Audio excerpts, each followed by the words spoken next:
Thanks for listening to Uncle Sam's Soccer Podcast, keeping you up to date with the latest in American soccer. And don't forget to subscribe.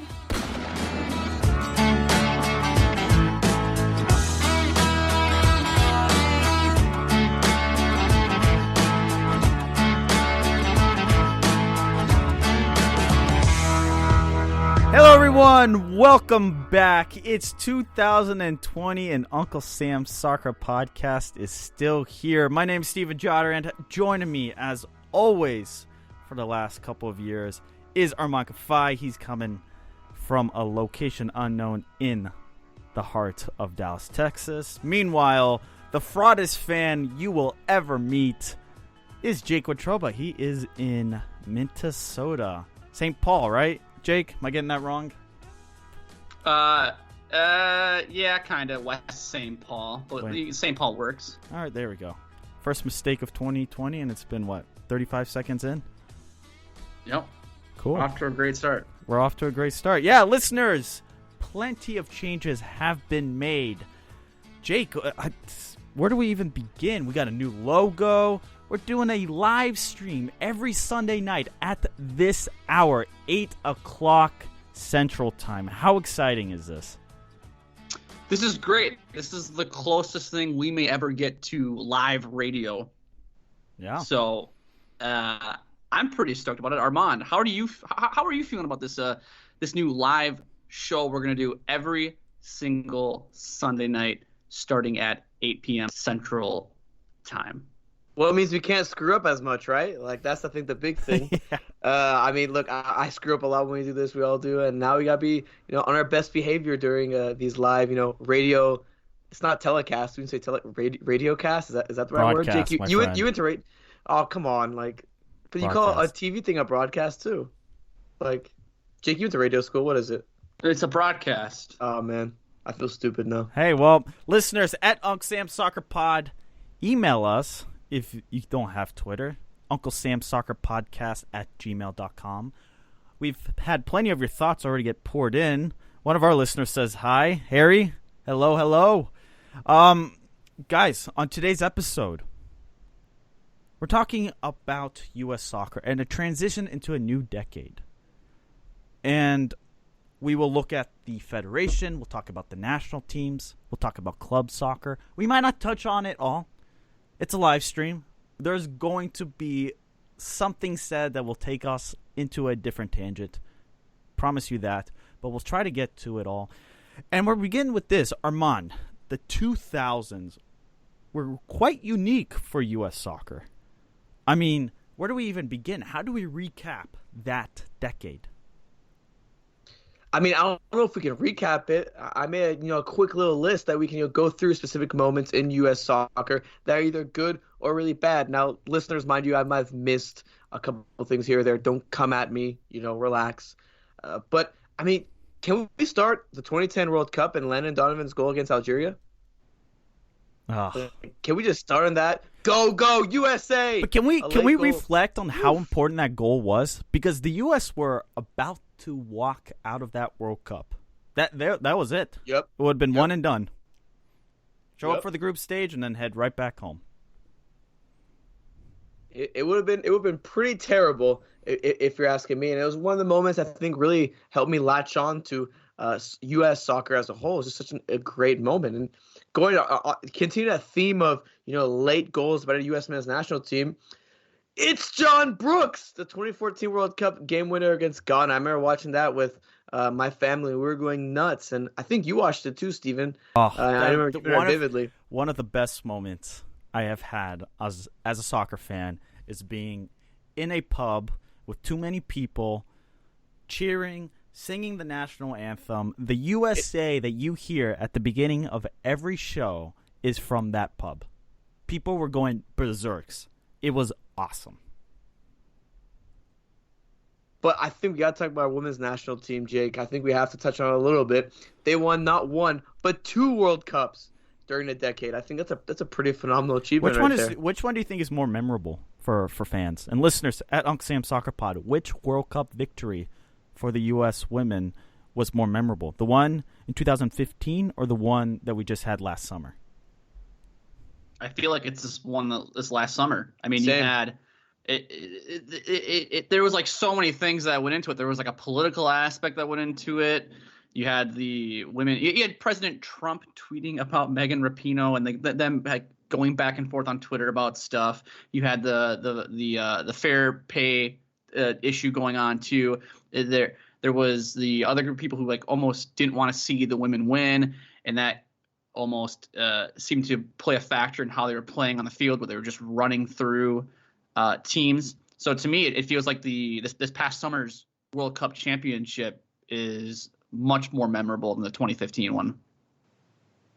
I agree 100%, Jake, and especially with how the leagues have been growing across the world. I think it's a really memorable victory for them. But we got to talk about some failures too, and this is one of the things that kind of, brought me, Steven, really close on this podcast, was when the U.S. men's national team failed to make the World Cup. Yeah, that brought us closer, Arman. It did. Still my favorite episode of the show, and I wasn't even on it. I remember me and Steven had known each other at this point in time, and I remember tweeting or text, maybe a few weeks. And you're the reason why we did this episode. Steven sent me, we would talk back and forth for a couple of weeks, and he's like, oh, hey, I have this soccer podcast, and I ended up listening to it. I'm like, oh, this is decent enough. So when the U.S. failed to qualify, I immediately text Steven like, hey, you guys, you need to do a podcast right now. And Steven says, no, we'll do it in like a couple days or whatever. I'm like, no, you need to do it right now when your emotions are at like an all-time high. It'll just come off the great. And I don't know if I convinced you to do it or what, but you guys did it, and still today, I think it ranks up there as one of the best episodes in this podcast. So kudos to you two. Yeah, but that genuinely soured the decade for the U.S. men's national team, and for a large part for the federation. Oh man, the question is whether or not that was rock bottom. That had to been. It definitely was, and I think the final thing we're going to touch upon right here, outside of some legends retiring from U.S. soccer, is the growth of MLS. I mean, now we're sitting at, we have 30 teams, or 30 teams announced.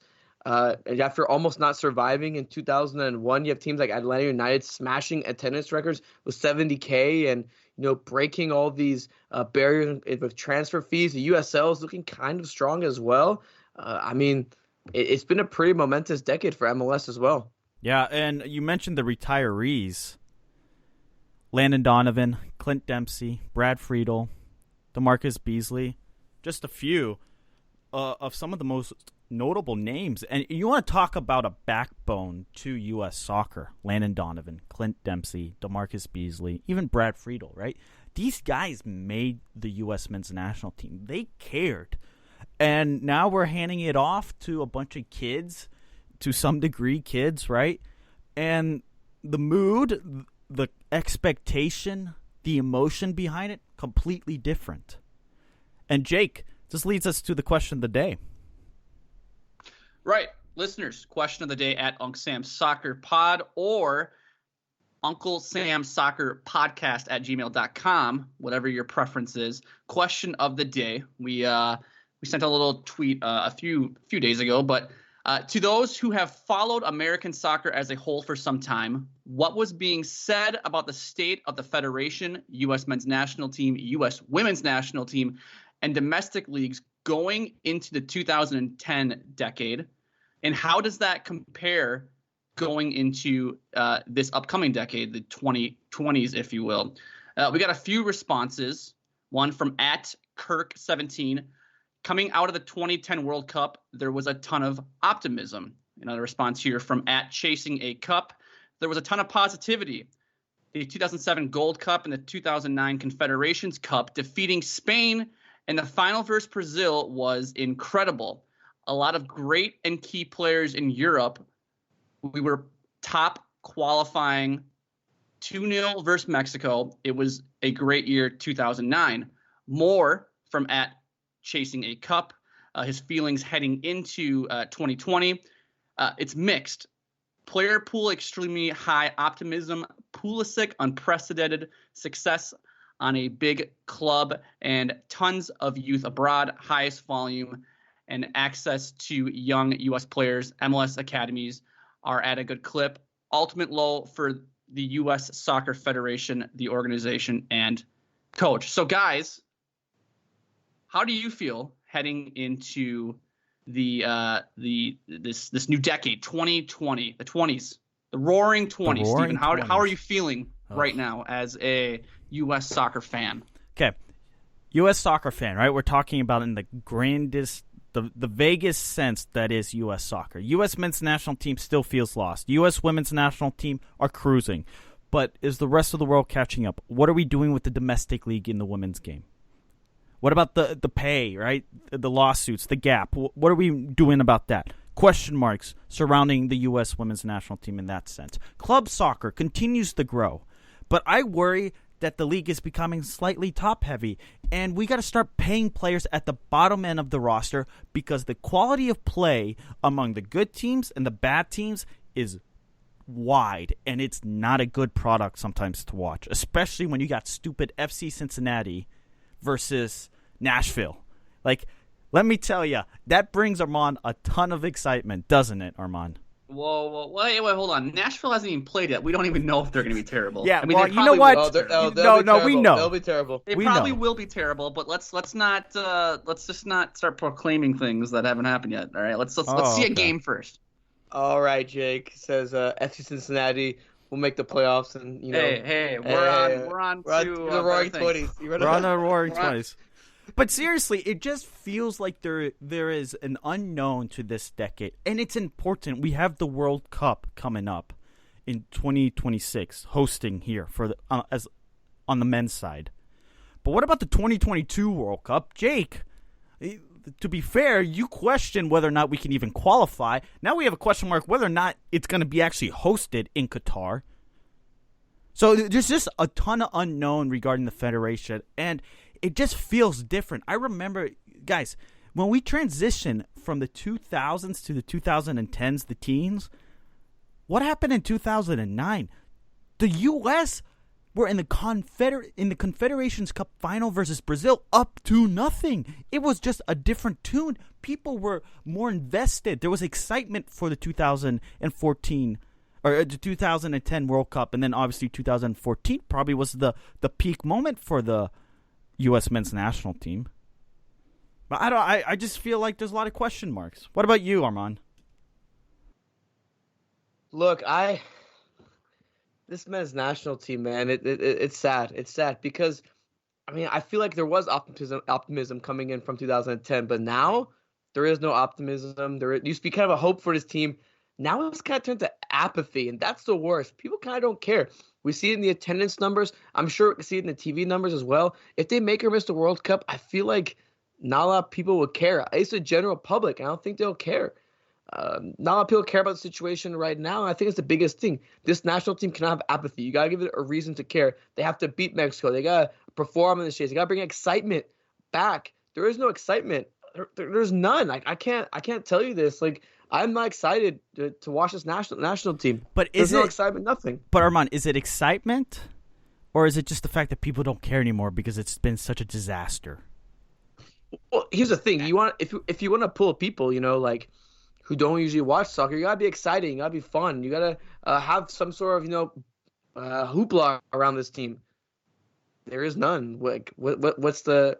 All right, does anyone really talk about everything? Is apathy? A lot of apathy. No one cares. And that's the worst place to be in if you're the U.S. I mean, as it relates to the men's side. And a part of me almost thinks the MLS almost feels that way too. Let me get on my high horse here. Let me get on my... Yeah, quickly. We're up against it. We're up against the clock here. I've said it before many times in the show. My feelings have not swayed on the U.S. men's national team. They are not going to qualify for Qatar 2022. Most consistent thing Jake has been on about is regarding the U.S. men's national team. Unlike his Vikings. Berhalter, we're on to San Francisco. Unlike as long as Greg Berhalter's in charge, they're not going to qualify for Qatar 2022. On the women, the rest of the world's catching up. These European clubs on the men's side are now pouring money into the women's game.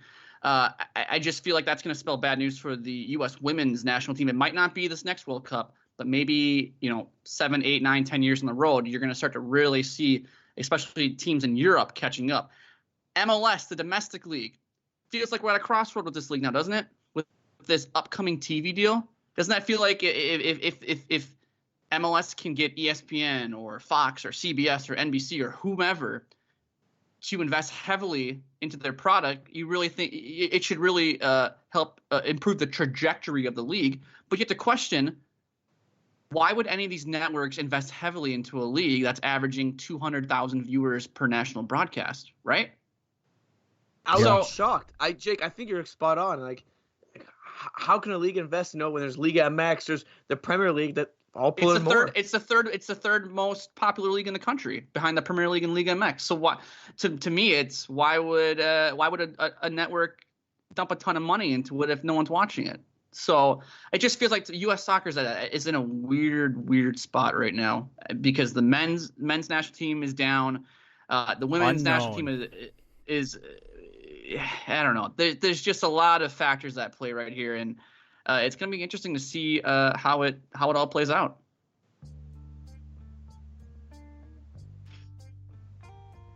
So before we go to break, listeners, question of the day.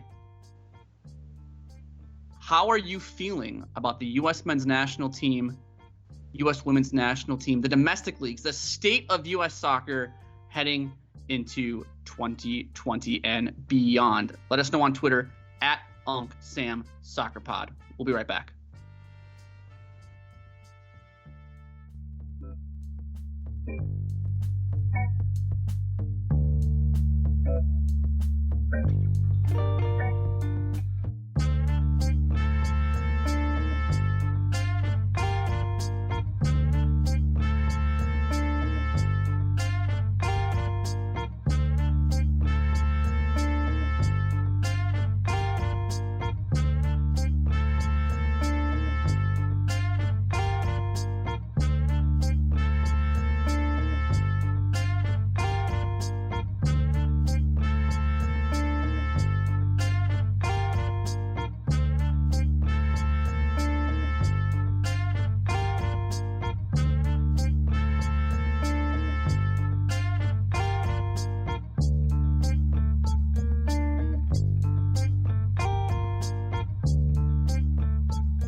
Yes, welcome back. Uncle Sam's Soccer Podcast. We are talking today about U.S. soccer. We're talking about the U.S. women, the U.S. men, club soccer, development at the youth ranks.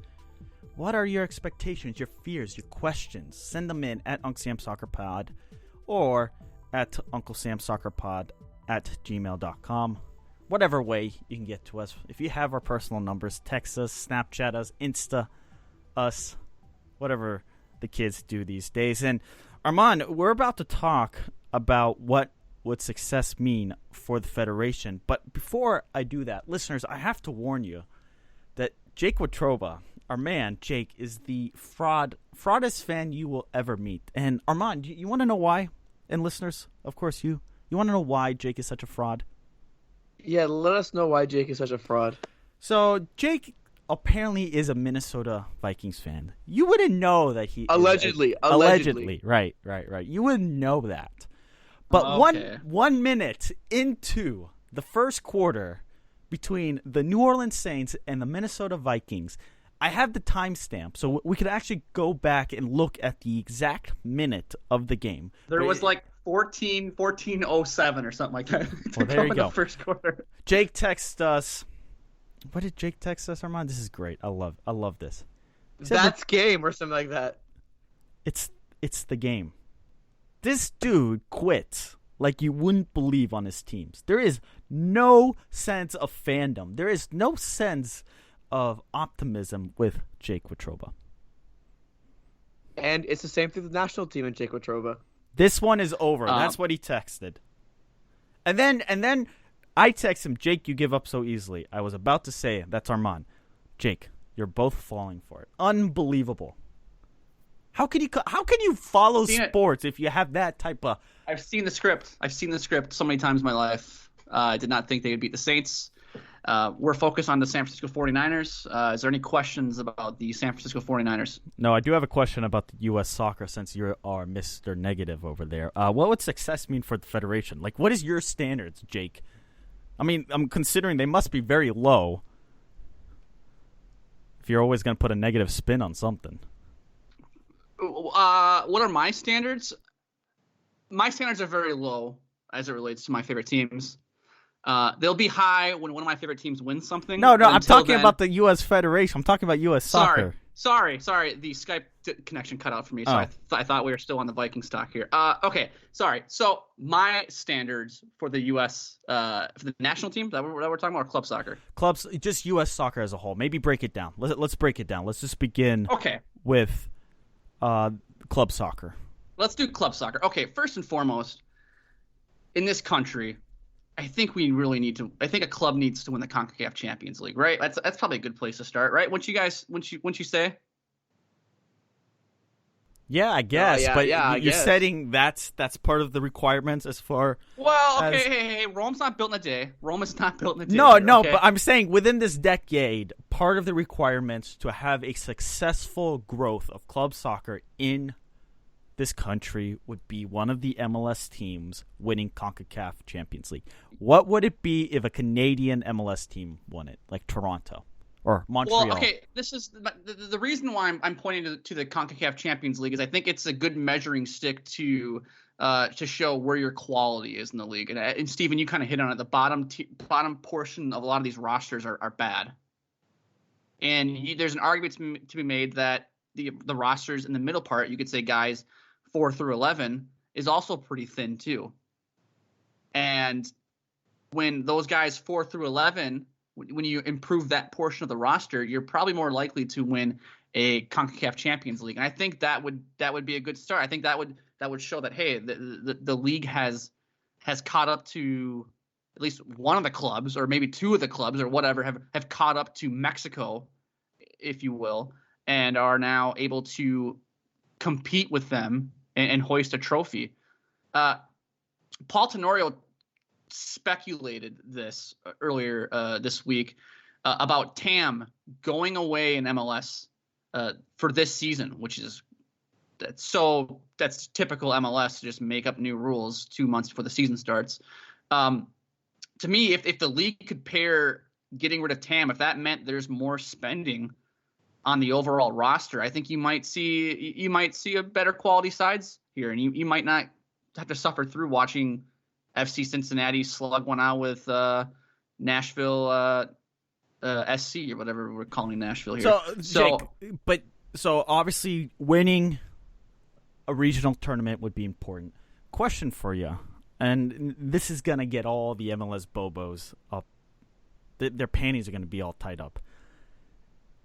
Pro-Rel. Are we looking at any implementation of that, even at the USL level? And we're talking in the grand scheme. I know we like to focus on MLS, but we're not going to forget about USL. And let it be known, there has been reports that the league USL is looking at actually implementing some sort of promotion relegation. I mean, it's not reports. It's the president coming out and saying at the at the championship game, yeah, we're looking into it. So I mean, like, there you go. Like, that's as serious as you can get. They want to look. They want to look into it. Now we'll be implemented in this decade. Honestly, I could see it. I don't know about y'all, but I could see it. Like by 2028, 2029, Maybe. towards the tail end. Yeah. I mean, it's potential. Listeners, let us know. Do you think promotion relegation at some sort of any implementation would be possible for this decade? Jake, so obviously you want more spending, you want better quality players, but Arman, what are the big problems facing club soccer in America? Well, I have some stuff written down, but I want to touch upon this first. Guys, we don't have a CBA agreed upon yet. Let's not forget about that. There's no CBA agreed upon, and if they get rid of TAM, that's because the CBA. A lot of the players they talk about, or players unions, whatever, they talk about TAM not helping like the middle class MLS player, and that's one of the reasons why they want to get rid of TAM. But some of the other problems we could talk about is the growth of MLS. Like damn, this league is growing fast. Is it growing too fast? And with all these expansion fees being 325, 350 million, whatever the amount is, the league can and should be better, right? It can and should be better in terms of, they need to stop restricting themselves from this, what's it called? Like this really restrictive, like, okay, the teams can't spend whatever. The league can and should be better. So what gives these garbage ratings? These ratings are terrible, and they need to improve, or else who's going to invest in MLS? I mean, if I was a TV, company or whatever, I wouldn't invest in MLS with their ratings. They're terrible. They're absolutely terrible. So there's a lot of problems for this league, and it's having sustainable growth, because look, they're growing at such a speed that is it sustainable? I don't know. I really don't know. Jake, too fast? Are we expanding too fast? I think there's a legitimate argument to be made that they are growing too fast. Now, you can put on your tinfoil hat. Tinfoil Ted, first time we're breaking that out here in 2020, that the league is also using expansion fees to prop itself up, to get itself to this big TV rights deal that they're trying to negotiate with the network. So, yeah, I think they might be. But here's the thing that I've always thought about with that a problem MLS faces that the other 4 leagues in this country and Canada don't have to deal with. If you're a soccer fan, let's just say pick a market that doesn't have an MLS team. Let's say, gosh, I was gonna say Charlotte, but now they have a team. We'll say El Paso. I don't know. El Paso or Cleveland or something like that. Or Detroit. Here we go. Detroit's a great case because we know MLS really wants to be in Detroit, and we know how that's going for them. If you're a fan in Detroit or a soccer fan in Detroit, why would you watch MLS when you have no regional reason to watch it? There's no geographical reason to watch it. It's a second, third-rate league. You're gonna either watch Detroit City, which is lower than MLS, obviously, or your attention's going to be turned elsewhere, to the Premier League, to La Liga, to the Bundesliga, to Liga MX. And I think MLS looks at that and says, well, if we just get teams in every market, or just keep putting teams in markets, we're going to get viewers in those markets. We're going to give them a reason to watch our product instead of watching the Premier League. So like the NFL doesn't have to deal with that. If you're a NFL fan in Boise, Idaho, you're going to watch the NFL no matter what. So that's just my 2 cents on that. It's just it's expansion in MLS is much different than expansion in the NHL or the NBA. So yeah, I mean, look, I think some of our listeners have been chiming in. They think USL Pro Rail could happen in the next couple of years. I think the big fear for club soccer is just never reaching that next step regarding the league. We see a lot of expansion. The question is whether or not they can have a more competitive league with talented players across the roster. I do fear that's going to be a big problem coming up. Guys, with the U.S. women's national team, I know we are up against it. Jake, you alluded, Europe is catching up. Arman, the expectation is nothing but winning the World Cup. But where should these players be? Should we be expecting them to make the move overseas? Or should we want them to play in the domestic league here in America? I mean, we should want them to play here, but look, if they can get more money somewhere else, or they can, they should be. The league obviously subsidizes them for to play here. But I mean, look, if the competition gets a little bit better, I mean, if they want to make more money, then I see no problem if they want to go to Europe. Just NWSL needs a little bit more, they need more because players are getting frustrated. I think we see it with the U.S. Women's National Team talk and all those things. Players are getting frustrated, and there has to be more done. I mean, if players want to stay in domestic league, incentivize them. If not, they'll go somewhere else. And I feel like it'll start happening at some point. Right. And then youth soccer, guys, we have problems. How many coaches do you think we have? Or, listeners, how many coaches are at the youth ranks? How many vacancies do we have? A lot. I know the answer because I'm looking at the tweet right now, so I'm not going to say it. All right, tell us, Jake. Well, from our guy, Ives Galarsep, this as of December 27th, 2019, as of that date, there were 13 coaching vacancies in the youth ranks of U.S. soccer. It's not good. It's not good. It's not good at all. It's a dilemma. It's a big problem. We need to figure out the youth. But we're up against it. We're taking another break, listeners. On the other side, we're going to talk about the U.S. men's national team.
Alrighty, fellas, let's talk a little expectations for this decade as it relates to the U.S. men's national team. Now, Arman, the last year has been a little rough for the national team. Obviously, they did not qualify for the 2018 World Cup in Russia. So, for you, heading into this new decade, the 2020s, the Roaring 20s.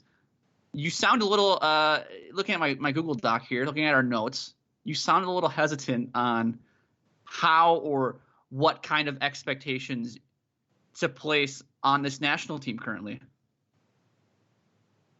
I mean, look, Jake, I'm so conflicted, man. Look, this could be an amazing time. Look at all this young talent we have. The more we can see them play, a lot of them are going to Europe to play. The MLS Academy is growing. These homegrown players are finally coming together. Some of the older guys, they're kind of but those homegrowns look nice.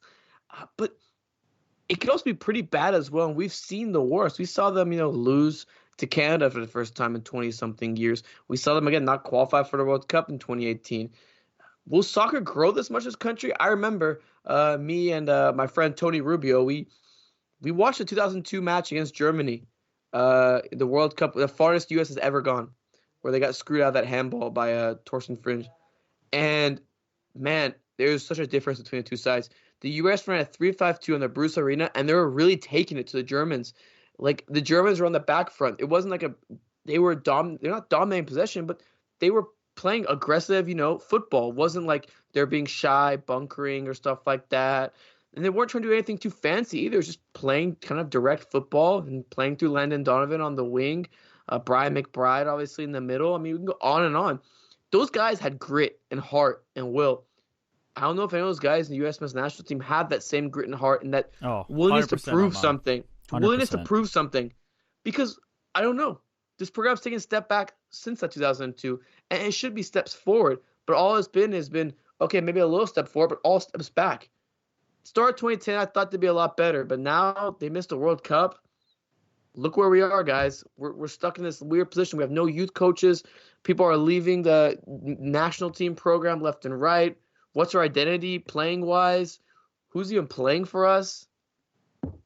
No one's like a Claudio Reyna or even the Greg Berhalter when he played. No one's like those guys. And it's disheartening. I don't know, man. I'm pretty. I hope they qualify for 2022. So what is the bar? Just qualifying for the World Cup? Don't we have to put? That's it. But the question is, what? How many World Cups are there going to be this decade? You have 2022, 2026, and then you have the one in 2030. Does that count though? Technically, no. But let's just look at it. Let's just look at the two World Cups, right? Those are going to really define this U.S. men's national team. Let's take the politics out of the situation with Qatar, because we know that's already having an impact with this January training camp, which we'll talk about next segment. If the U.S. qualify for 2022, is there an expectation whatsoever to get out of the group? Obviously, it's going to depend whether or not they're in the group of death with Portugal and Germany. But let's just say they have an average draw. Their group, they should qualify to get out, right? Are we saying the round of 16 is the expectation again? No, they just need to qualify, man. After missing a 2018 World Cup, they just got to qualify. So I'll be shocked if they were to get out of the group, let alone qualify for the World Cup in 2022. So both of you are on record saying just qualify for the damn tournament in 2022. After missing 2018, yep, just get in. See, I have higher expectations.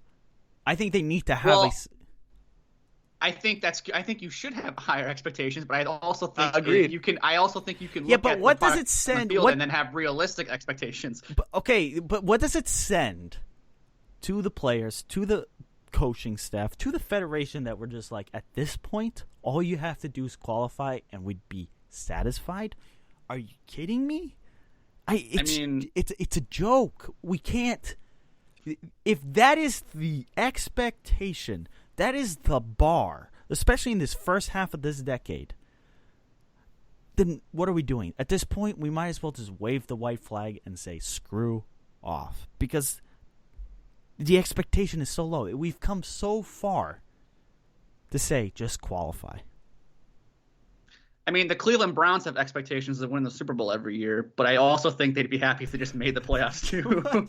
Yeah, okay. Okay. There's pie in the sky dream, and then there's realistic expectations, which is let's just get to the dance instead of no, wait. But there's nobody.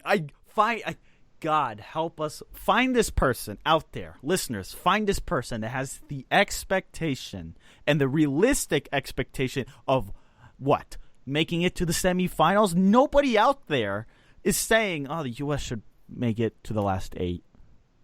Like everyone's just okay. They should qualify and probably get out of the group.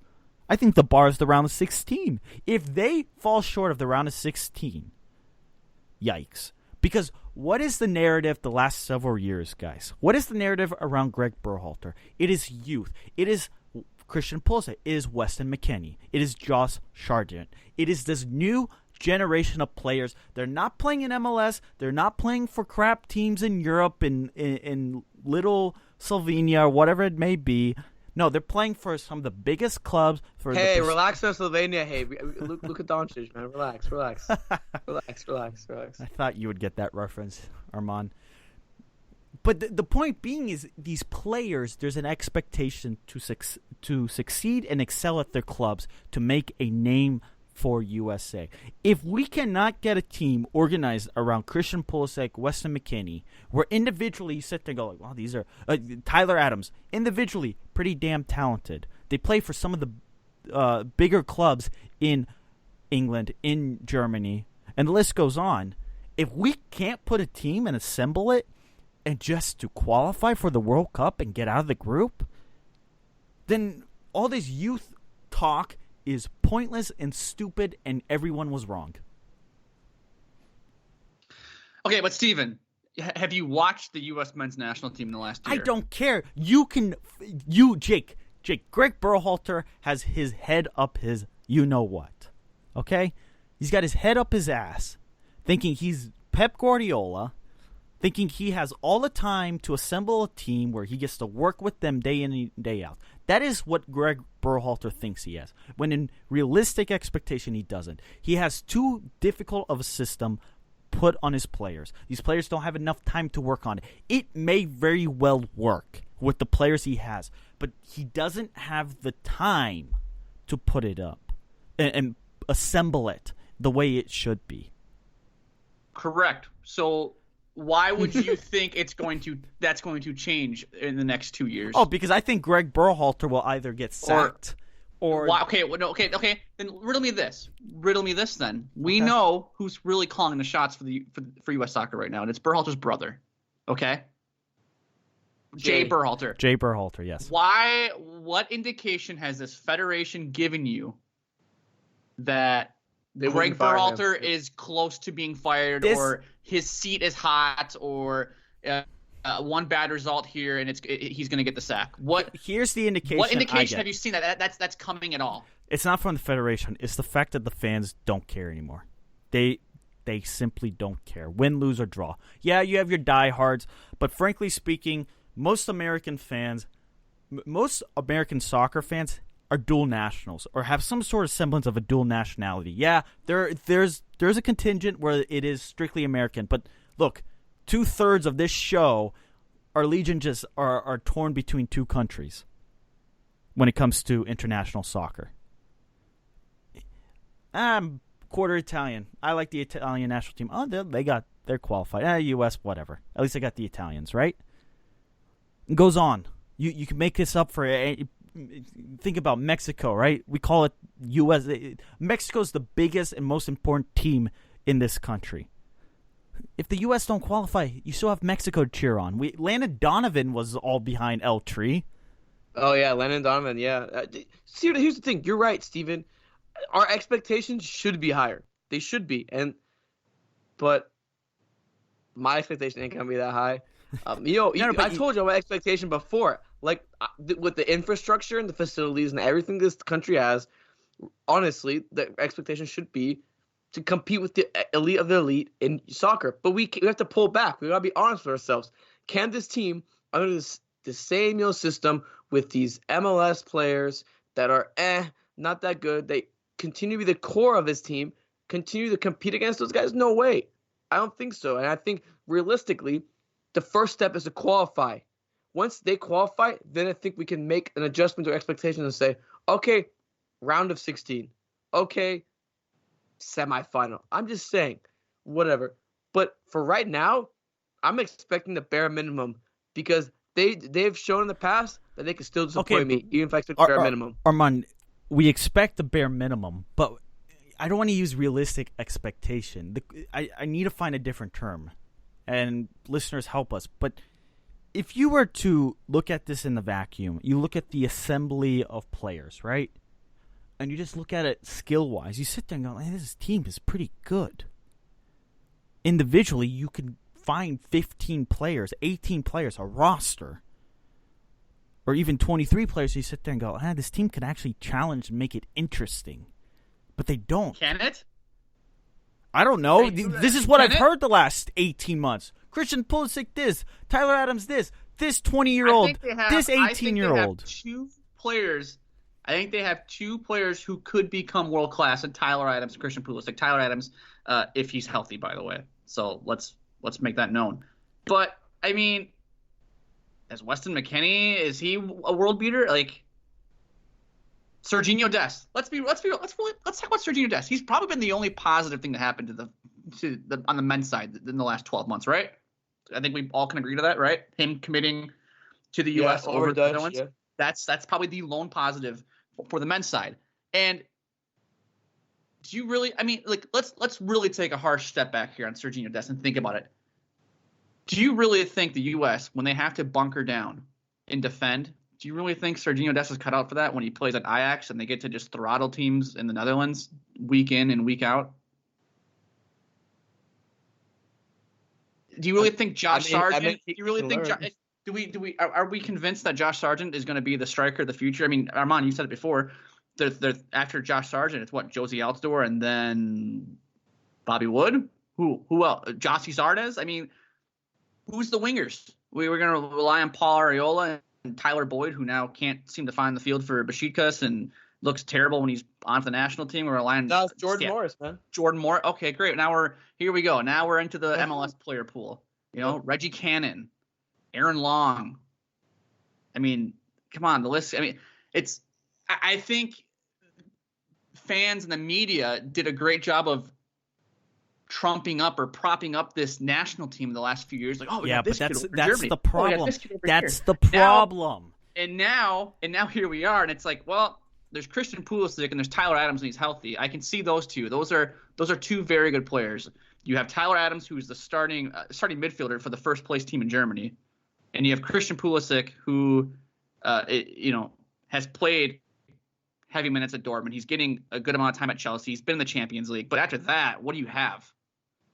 Weston McKennie does he really have a position at Schalke? But Jake, compare it to other national teams. Yes, we're not talking about England, Spain, Germany, Argentina, Brazil. No, just screw that. Look at it from the rosters of 12 through 22. Don't tell me the U.S. on a skill level can't sit there and put up a contest on an individual player basis.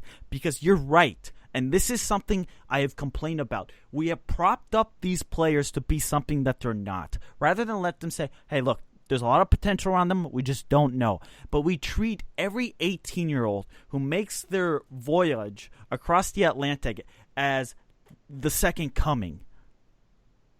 And it's not right. Good for them. It is not good for us fans, and it's definitely not good for this federation when we have these expectations that we're going to have an assembly line of just world-class athletes playing soccer. Because that has not been the case, and it might never be the case for this country. No, I think you're right, Stephen. I think you're right. I think anytime anybody ever is making a move to any club in Europe, the media and the fans get all hyped up and get all hot and sweaty over what this player could be, regardless of skill level or club he's playing for. So we're gonna have to wait and see how this new young talent, Chris Richards, all the Paxton Pommick, all these guys who are either in Europe or eventually going to make a move to Europe, how they all pan out. But when we come back, we're going to talk a little U.S. men's national team training camp. Stick around.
Listeners, at Uncle Sam's Soccer Pod, at Uncle Sam's Soccer Podcast at gmail.com. Send in your thoughts.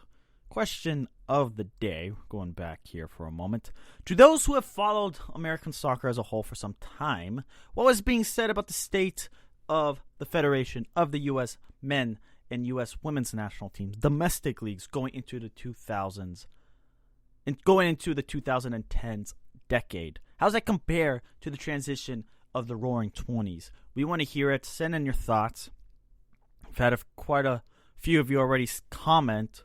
But now, Arman, let's turn our focus to this training camp in which we threw out a question not too long ago whether or not you were excited for it, and people seem to have a resounding "I don't care" or "yeah, whatever," a shoulder shrug.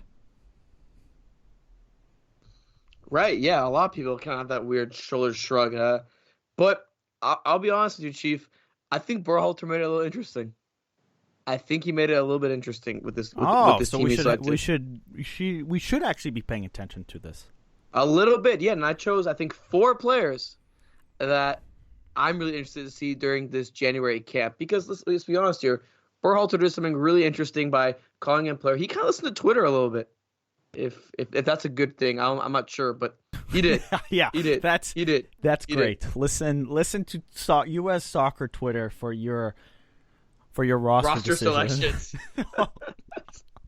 That's gonna bode well with with your we'll managers. See. Yeah, we'll see. But look, there are 4 players that I'm looking at right now that I kind of enjoy. I'm kind of excited to see, Steven. I'm kind of excited. And all right, give it to us. What names should we be paying attention to? I'm gonna start with goalkeeping with a Revolution player. So you'll love this already. Yes, Matt Turner. Yes. So let's be honest here, guys.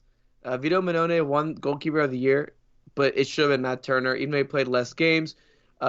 His goals minus expected goals was negative 10.69, which means essentially he should have allowed 10 more goals than he did, which was the highest mark in MLS. He also played the least amount of games, or he also played less games than most of the goalkeepers.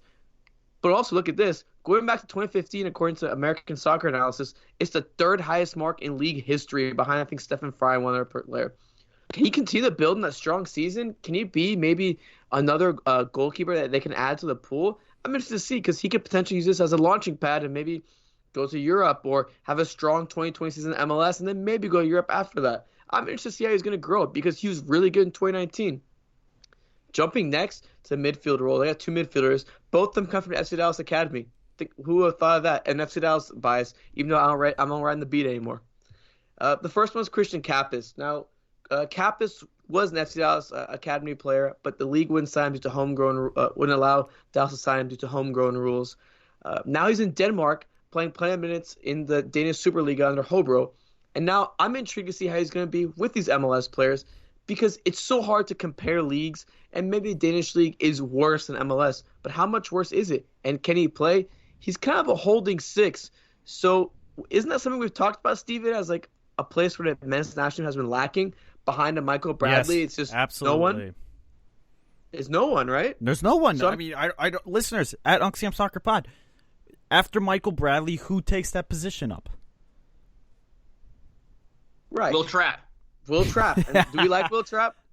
No, exactly. So we don't stand Will Trapp in this podcast. Remember that. Don't stand him. No. And we can't stand him. That's it. No. Exactly. Back to back. Didn't he have? Isn't it? Wait, I want to pause on Will Trapp, and I know we are way out of time here, but Will Trapp has really strange performances because he'll have some decent moments, and then you sit there and go, "Why is he ever selected with the U.S. men's national team?" I just wonder sometimes. Greg Berhalter has been around for a year. Why does he select some of the same names over and over and over? Can somebody question? Because they're his boys. Yeah, but what does that bring? Because for a long time the theory was, well, they know the system. Whether or not they're good, maybe. Well, for the first 6 months, these are players that know him, know what they're looking for. Other players can look to them, and then you create an environment. You create a locker room that eventually these players may not actually be there for the U.S. men's national team when it comes to the big moments. But they have laid down, they planted the seeds for it to succeed under Greg Berhalter. But now I'm looking at it, I'm like, dude, what are you doing with Jossie Zardes over and over again? I don't know, Steven. I don't know. I can't speak for Berhalter.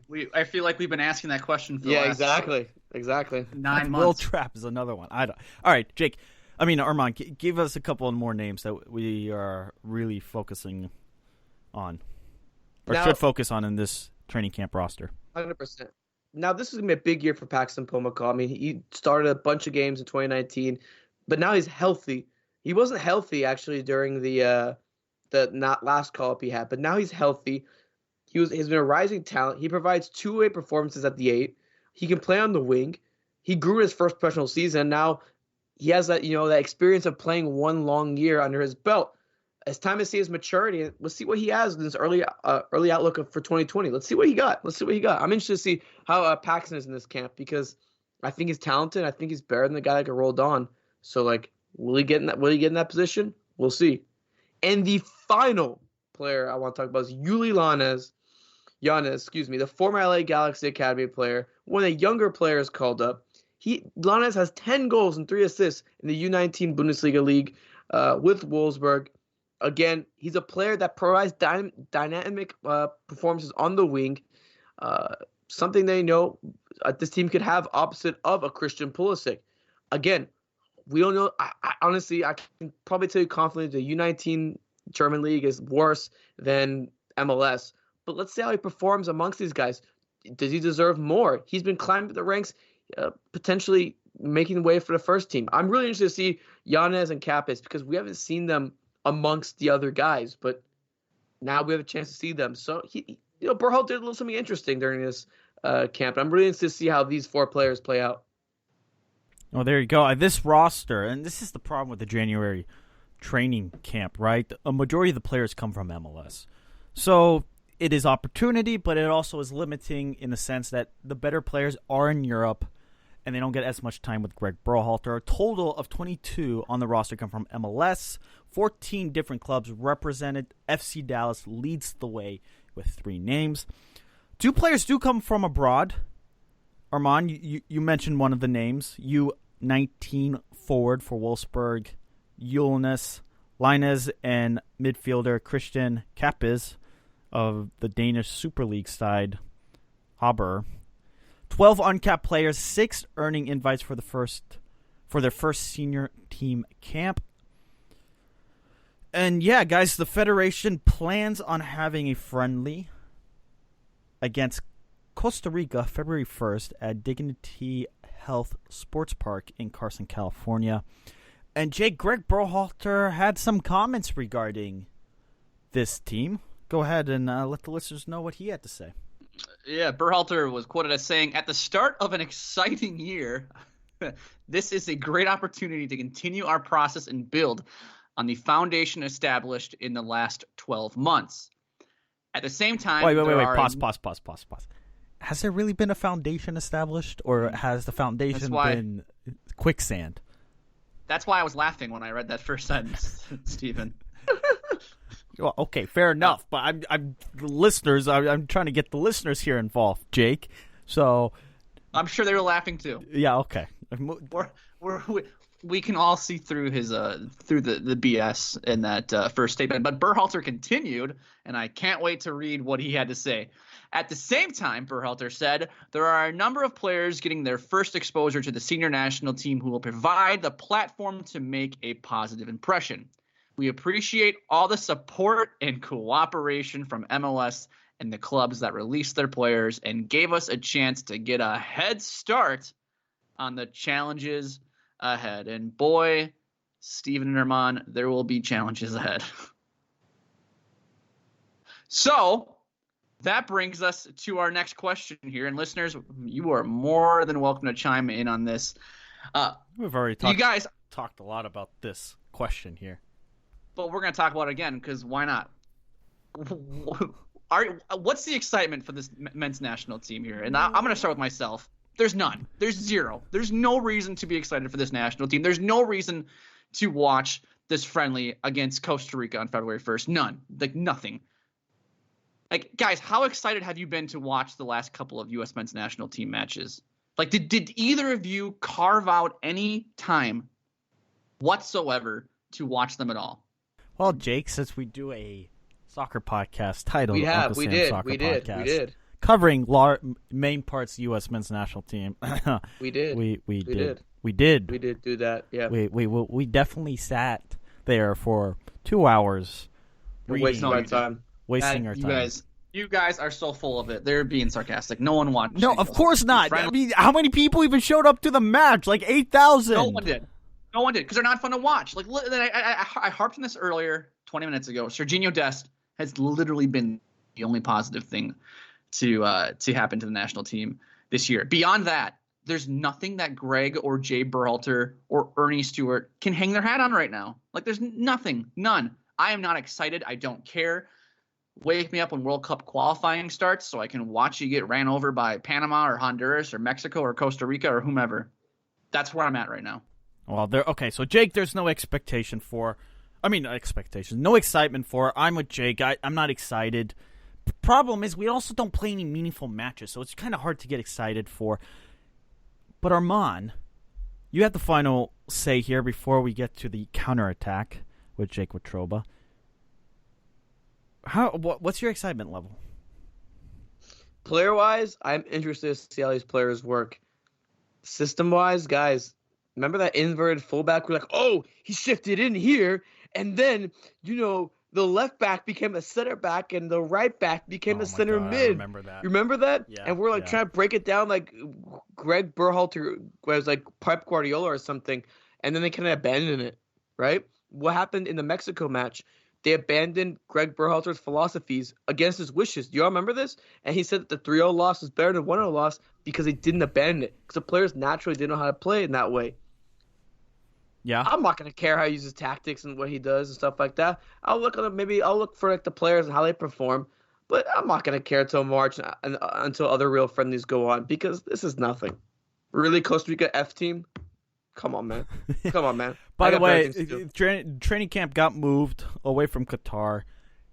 I do question: is it that important that they had the training camp in Qatar in 2020 with the World Cup being in 2022? Like, why did they need to get familiar with the facilities? I don't understand that. And then they're going to play a friendly in California on the other side of the world? It felt like they were putting the horse before the cart there. The cart, how the hell that phrase goes. Maybe they're going to do a Doc Rivers and put 100, every player contribute $1,000, put in a bag and hide it in some compartment in the stadium and go, we're going to come back in 2022 and get our money like Doc Rivers and the Boston Celtics did in 2010 when they lost the NBA Finals to the Lakers. They did that at Staples Center. Did they get their money back? They did get their money back because they played the NBA Finals there. Look at them. Isn't that great? I'm so happy that, yeah. Am I the only person I found it comical that they did this little – they tried having a training camp to familiarize themselves with Qatar?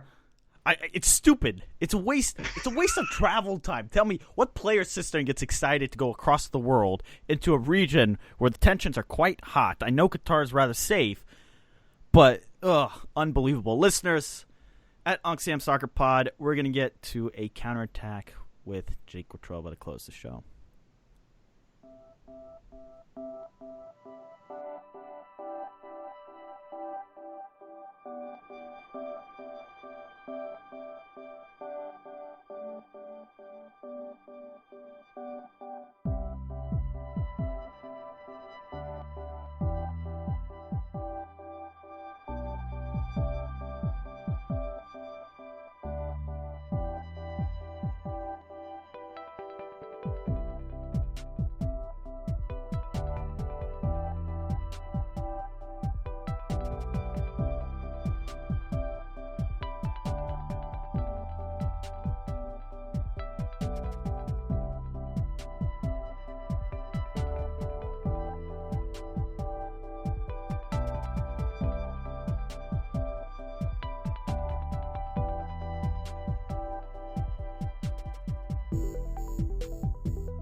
Fast-paced, shifty movement, brilliant skill. It's the counterattack with Jake Watroba.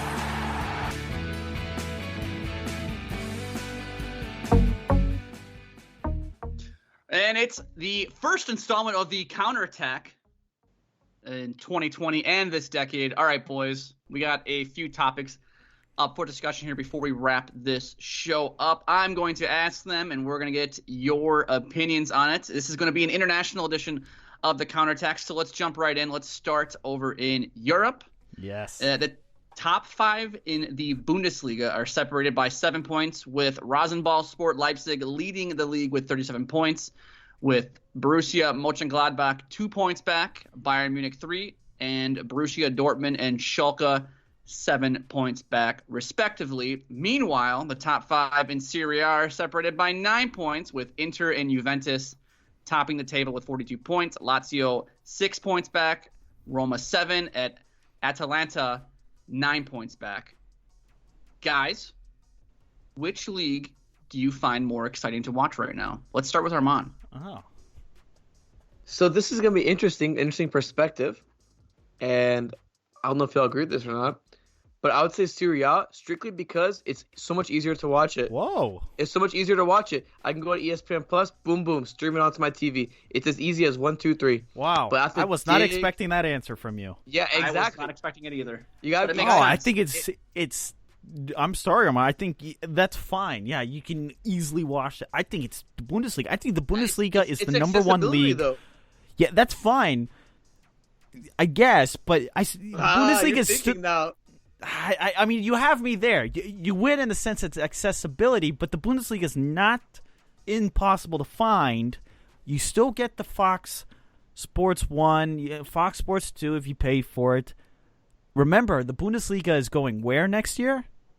ESPN Plus, baby. All right, but the it'll Bundesliga, back up the rankings. the Bundesliga right now is the best league to watch because it's the most fascinating. You have Bayern Munich, who are in what felt like shambles, but they turn it on and off. You have a Gladbach team that is fun to watch. You have Leipzig from Eastern Germany making a lot of noise. Obviously, you have Dortmund, Schalke. It's fun. And I think, Jake, why didn't you include the Premier League? That's like America's number one league to watch. We'll get to that next.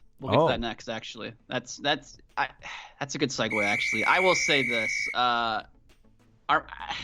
Armand's right. The accessibility with Serie A being on ESPN Plus this year makes it a lot more interesting, although I kind of side with Steven too. I feel like I'm not saying the quality of the football or anything. Oh, like that's that. the question we're asking. I'm asking what league is more exciting to watch, Armand? The question was not like I can watch it more. I can watch it more on the question was not. I'll have FS Plus 6, 7, whatever these damn channels are. Like, Armand, the question was not like which league is the easiest to watch. No. If you're gonna be 2 options, which one is more entertaining? I'm just one I can watch more. All right, tie goes to the Bundesliga wins. It's a tie, but Bundesliga wins because they have more Americans in the league. All right, let's move on. Let's go to the next question. I mean, Tyler Adams starts at Leipzig right now. I mean, come on. And you got Weston McKennie at Schalke. What more do you need there? Anyway, let's talk Premier League because Steven brought it up, and I failed at doing a good segue there. Let's talk about Liverpool. They're going to win the Premier League. They are 13 points up on second place, Leicester City. The Reds have 58 points from a possible 60, okay? So they've played 20 matches, 58 points from 60. Pretty damn good. They haven't lost a game. There's 18 matches left in the league schedule for Liverpool.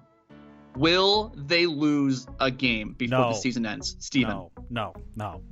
This is going to be the greatest Premier League season ever put together. It's going to beat the City teams from the last couple of years under Pep Guardiola.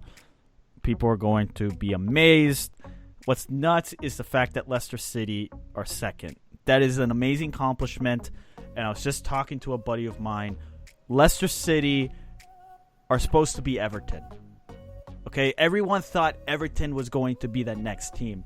And here come the Foxes. It's great. It's good for the Premier League to have changes, but the fact that Liverpool is running away from it makes me not care to watch whatsoever. So the only race that matters is races like third, fourth, fifth, sixth place right now. That's the only reason why you watch the Premier League. Yeah, it's a matter of when Liverpool claim the Premier League. But also, are we watching if Liverpool finishes invincible? Yeah, I mean, didn't people tune in to the Patriots just to see if they would lose a game at some point in the 2007 season? Yeah. I think as we get underneath 10 games, I think you're going to be way more invested into watching Liverpool and whether or not they drop a game. And remember, they can tie. So a tie at that point is as good enough as a win because Liverpool have such a gap on everybody else. Yeah, I mean, I don't know. I have no interest in watching Liverpool play at all right now. Like I said, I think that the Premier League is a little bit more compelling when you get more towards that 3, 4, 5, 6, those spots in the table. I think that's the only reason why you'd watch. But let's move on here. I'm going to butcher a lot of this because it's all in French, and we all know I can't speak French. So, Steven, you know French, so you can help me out here if you would like. I thought this was pretty cool. I saw this morning, and I thought this would make a good counterattack a segment here. So how cool is this? Do either of you know where Reunion Island is? No. I know where Reunion Tower is. It's in Dallas, but not where Reunion Island is. That's good. Reunion, I like that. Reunion Island sits just off the eastern coast of Madagascar, okay? Okay.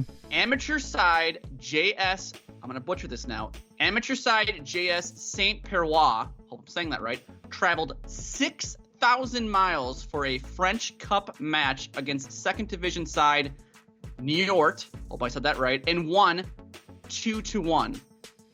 Now, clubs from French Guiana, Reunion Island, Martinique, Guadeloupe, Mayotte, New Caledonia, Tahiti, St. Martin, and St. Pierre and Miquelon are able to compete in the Coupe de France. St. Pierrois are now the second ever over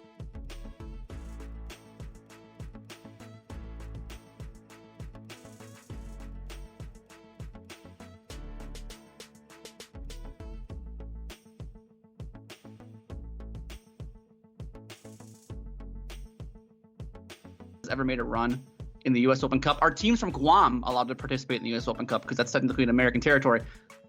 Arman, how cool is this? That is really cool. That's actually really cool. That's actually probably one of the coolest things you ever pulled out. Wow, Jake. Props to you on that one. Props to you. That's really cool. And no, a team from Hawaii or Alaska hasn't made a run through the U.S. Open Cup. But that'd be super interesting if they ever did make something like that. And that's actually really cool. I don't know what to tell you. That's super dope. I didn't know that about the Coupe de France, that all those territories could participate. It's super interesting. I'm about to tune in now. Shoot. Yeah, Steven, do you have any take on this story here? No, that's great. I do question now. I'm thinking like a team from Hawaii or Alaska. Wouldn't that be something? And I don't know if they even if there's teams in Hawaii or Alaska who even participate in the Open Cup. I'm not sure if that's even a thing. But I just thought that when I was reading the story. This is fantastic. This is what soccer is all about, and this is what we love about the sport: is these teams making these runs, or these a player, Jamie Vardy, N'Golo Kante coming from rags and becoming rich, for a lack of a better term. Yeah. Fun fact before we move on to our last topic here: Dimitri Payet actually played for this amateur side in Reunion Island, Saint Pierrois. Way back when, remember Dimitri Payet used to play for the West Ham. Wow, that's actually really, wow. Yeah, This is probably the best we've done. Honestly, respect. Right, respect. And okay, we'll touch on this We'll touch on this here really quickly. Is Serie A retirement league now that Zlatan Ibrahimovic is going to play for Milan on Monday? Yes. No. 100%. Yeah. Okay, 100%. And finally, the question is, if Ibra scores like 15 goals, people will be happy. Okay, final question, Jake. We have to touch this before we go, though. Finally, with the recent events in the Middle East as it relates to the U.S. and Iran, do either of you think the 2022 World Cup will be held in Qatar? I'm leaning no. No. I'm starting to lean no. Here's what FIFA's got to ask itself. what fans are going to travel to the Middle East? I'm not. I'm certainly not. Well, I got family there too, fam. Sheesh. I'm not built like y'all. No. But look, I don't know what that's a reference to. Well, you can figure it out. All right. Well, fair enough. Anyway, that's it. That's the counterattack. There it is. There you have it. And that's the show. I'm doing the wrap here, Steven. I'm wrapping it up. I'm doing the wrap here. Thanks for listening to us. You can follow the show on Twitter at UncSamSoccerPod. Make sure you rate, review, and subscribe to us on iTunes, Spotify, Spreaker, I don't know, wherever you get your podcasts. We're on there, iHeartRadio. You can follow Arman Kafai at Arman Kafai. Arman, you're no longer in the FC Dallas beat, so you do not have to follow him for FC Dallas hot takes anymore if you don't want to. MLS hot takes now, baby. MLS hot takes now, baby. Maybe something in the works later on. Maybe there's an announcement. Who knows? Mm-hmm. We are now going to make sure you follow Steven Jodder at Steven Jodder. You can follow myself at Jake Watroba. Every Sunday, 8 o'clock Central Time, we'll be doing this live. So make sure you tune in. We will, look for the link on Twitter. We'll send it out, 10, 15 minutes in advance or 5 minutes in advance, whenever. Look for the link. Tune in. Send us your questions. We always appreciate it. We're gonna have fun with this. For Arman and Steven, I'm Jake. We will talk to you guys next time. Bye-bye.